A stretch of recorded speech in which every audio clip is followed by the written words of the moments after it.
Just wanted to read it. We have this article from the LSU student newspaper, the Daily Reveille. This is the newspaper for the LSU. Yes, the college newspaper. The university student who caused an uproar Tuesday when he drove a car into the quad before parking it and throwing out a random assortment of items, including a large sling blade and a gas can, posed no threat to the university community, said Sergeant Kevin Scott, LSU Police Department spokesman. After being located by police, Storm Erie was voluntarily taken to the hospital with no visible injuries, and he is now in a medical care. Police Department spokesman Kevin Scott said, the architecture student sophomore seemed incoherent, but that he had no visible physical injuries. Mm-hmm.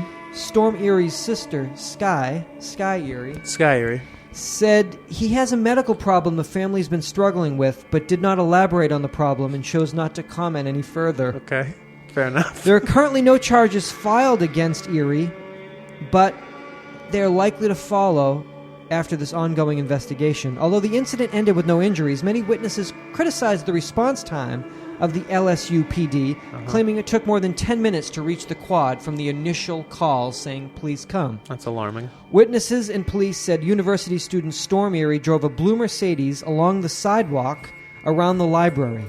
He then drove down the steps at the front entrance of the quad, nearly hitting multiple students. That's bad. Sorry. It's funny, though. He then parked on a grassy area in the middle of the quad. He was driving down the steps of the library, honking his horn, almost hitting people, said Candace Tyler, a psychology student, a junior. Almost hitting She people. witnessed Erie drive his car into the quad. I really thought he was going to start shooting or something. Erie, accompanied by his dog, began throwing the contents of his vehicle onto the ground in the quad.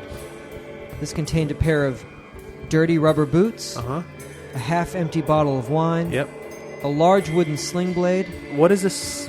What is a sling blade exactly? Sling blade, I'm thinking of like a sickle? Yeah, that's how I kind of think of it. Fair enough. A djembe? What's that? Djembe is a type of hand drum. It's an African hand drum. It's sort of like I would say it's fairly typical. It's sort of like a almost hourglass shaped. It's slightly bigger on the top, and then it tapers in and then tapers back down again. A big wood drum that's covered in goat skin normally. You might find in Matthew McConaughey's living room? Definitely. Several of them in various sizes. So we've got a pair of dirty rubber boots, half-empty bottle of wine, the sling blade, the djembe, a four-sided lug wrench, a skateboard, a wooden chess set, a sweater, a pair of shoes, landscaping bags, a flashlight, and a small mug littered the ground behind his car. Okay, so he also propped up a set of blueprints along the back of the running vehicle. He was a real scraggly white dude. He was either crazy or on something serious, said Michael Fernandez, a sociology student, a junior. He walked up to me and said, hey, I just want to shake your hand. I asked him what he was doing, and he said, blueprints, man. Come check out some blueprints. All right. Architecture junior Jeremy Bunner, a classmate who saw the situation, said the blueprints were from an annual architecture competition. We spent a lot of time and effort on them, Bunner said. Maybe he was just proud of it. Yeah. Fernandez and other witnesses said that they saw Erie throw CDs into the air before attempting to jack up his car. He also placed a large gas can on top of the car before moving it to the top of a nearby garbage can. They contained barely enough gas to fill the bottom. Joe Rhodes, a graduate instructor, said he called the police for the second time after the LSU police had not shown up, instructed students to stay away from him when he took the gas can out of the car. Right. Rhodes and other witnesses said Erie then put his dog on a leash, picked up his backpack, and walked into the art and design building, leaving his car running in the middle of the quad.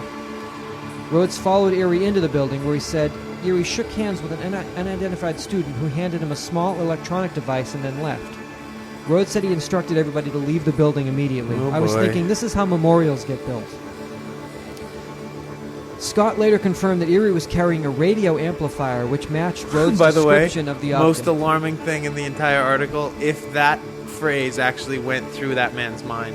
In the midst of that situation, if the term... I was thinking... If this is how memorials get built, is what was going through his brain, That guy needs a doctor. Well, you can imagine on the quad, he's driving down the steps of the library. People are running and screaming. Saying this motherfucker's going to blow this place up. Virginia but saying, Tech. if he says this is how memorials get built, if you're thinking that in that term, you have a problem.